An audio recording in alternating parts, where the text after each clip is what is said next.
Hi అండి. 365 రోజులు నీటిలో ఉండే శివలింగాన్ని మీరు ఎప్పుడైనా చూసారా? ఆ టెంపుల్ ఎక్కడో కాదండోయ్! మన ఆంధ్రప్రదేశ్‌లోని తూర్పుగోదావరి జిల్లాలోని కోటిపల్లి గ్రామంలో ఉంది.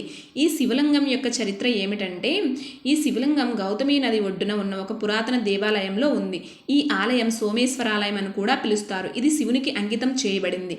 మరియు ఇక్కడ నీటిలో మునిగి ఉన్న శివలింగం ఒకటి. ఈ శివలింగం చాలా ప్రత్యేకత. ఈ లింగాన్ని ఇంద్రుడు తన పాపాలను కడిగేందుకు ప్రతిష్ఠించాడని, గౌతమ ముని శాపం నుండి విముక్తి పొందేందుకు ప్రతిష్ఠించారని మనకైతే పురాణాలు చెబుతున్నాయి. ఈ ఆలయం శివలింగంతో పాటు విష్ణుమూర్తి, శ్రీదేవి, భూదేవి మరియు జనార్దన స్వామి విగ్రహాలు కూడా ఉన్నాయి.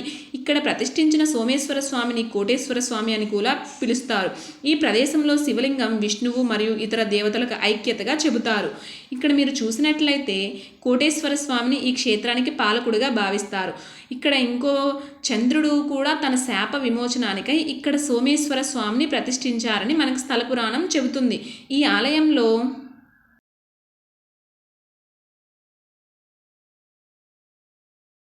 ఆలయంలో శివలింగం శాశ్వతంగా నీటిలో మునిగి ఉంటుంది. ఇది ఒక ప్రత్యేకత. ఇక్కడ ఆలయంలో శివుడి, విష్ణువు, జనార్దన స్వామి, రాజరాజేశ్వరి అమ్మవారి విగ్రహాలు కూడా ఉన్నాయి.